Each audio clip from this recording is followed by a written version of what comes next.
this YouTube live.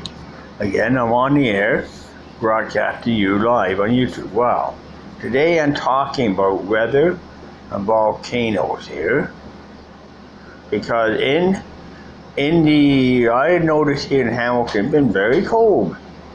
Okay, before the volcano erupted in Hawaii, it was up getting nice weather, 30, 40 degrees, good weather, hot weather it was for that.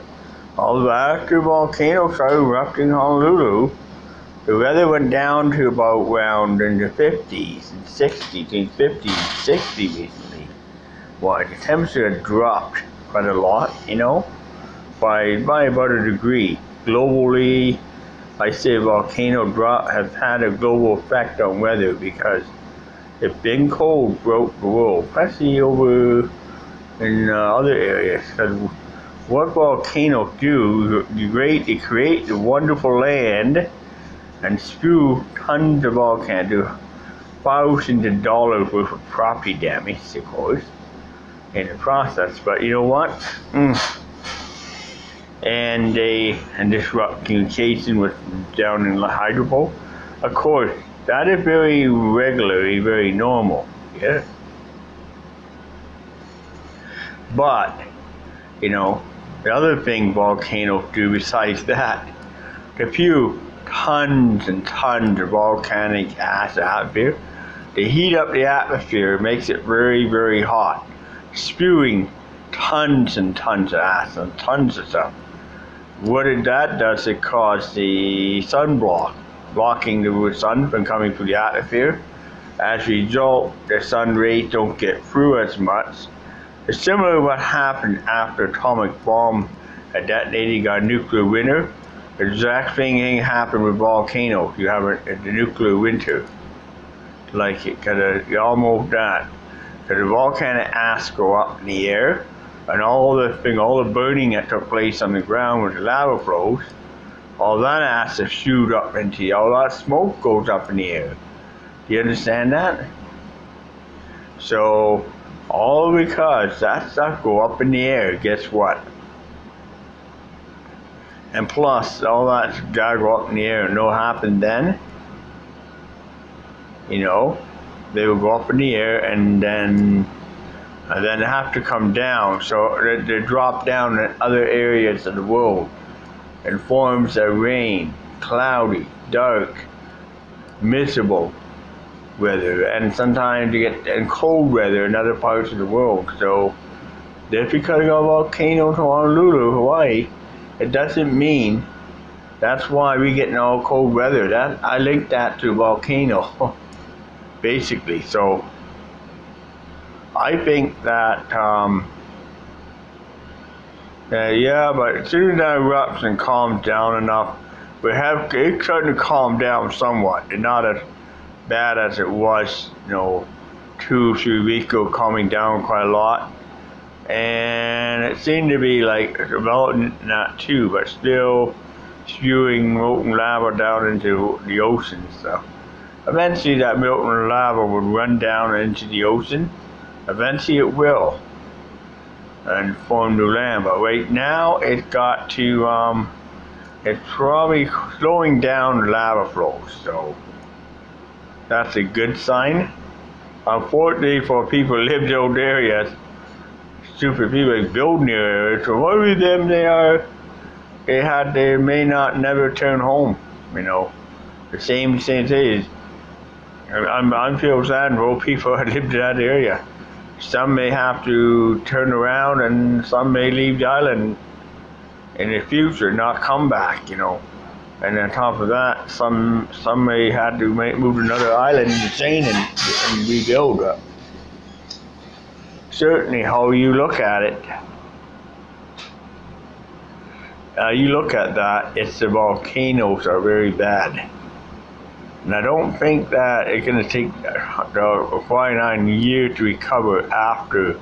The aftermath's going to be that they're going to be abandoned cities on some islands and for years to come, because the land will be unlivable, unhabitable, unsuitable. So, that's another one thing. Number two, fissures opening up. Well, you know what I think too what's going to happen is, that lava reached a major city on any island. Know what happened is? I think you know what happened? Gonna find ways to go through. Gonna take sanitary and storm sewers as a underground sewer lines they'll take that as a lava tube, and that will cause major problem, big, huge troubles. It'll hit a treatment plant. What you got in sewer? Methane, nights of methane. You got mega explosions like you've never seen before. And that is not what you want to. That's what I would not want to do. And people will be realizing it too. Yeah? Anyways, that's a different bug. No, and then what happened to the volcano happened in Hamilton, Ontario? Well, two things will happen. Number one, that people won't realize what is going on until too late. They see a crack in the road, a little crack opening up road, and what they do, they'll call an ARP. ARP comes, and they will fill it in and proof and payment on it and fix it up. You know, and then what happened later on? Another cracks are reappearing in the road all over the place. And they come back to try to do it again, and they realize there's a lot of smoke coming out of there, and they try to fill it in, and they can't because it's done. And next thing you know, realize, and then all of a sudden they open up crack and stuff starts spewing out. All of a sudden, people are calling 911 like crazy. Hamilton Fire come running out there, and they realize that this is not a fire. This is a volcano. And then by the time we realize that, and by the time and nobody in Hamilton would know exactly, nobody here would know what to do, how to evacuate. Hamilton would be running to Navy base saying, we need help. We'd be running National Guard saying, we need help. Canadian Guard, Army were coming out rescuing people, and there'd be hundreds of thousands of people going back to the East Center, 100 miles away from where the actual happened. And you know, trust me, it would be. Top of that, it'll probably make front page news. They seem to disaster make news, so people like to know that. But anyways, you know, it would be too. Anyway, we don't have volcanoes here. We have earthquakes, but that means that too. There have been a little increase of seismic activity in the area recently. But another thing too, what could really just ruin us, what could kill Hamilton indefinitely is none other a Yellowstone National Park volcano explode. It will equivalent of having nine times that of the Hiroshima bomb at right about Hiroshima 9 times that. That bomb is greater than anything. And what happened is such a that. And if that go up, it will cause a nuclear winter for hundreds of years to follow, and more radiation in the atmosphere. So, and which will cause an ice age, basically, which will be the end of that. Might end mankind. Mankind may have to be maybe pushed to go further south in this area, places like South America, down by the equator.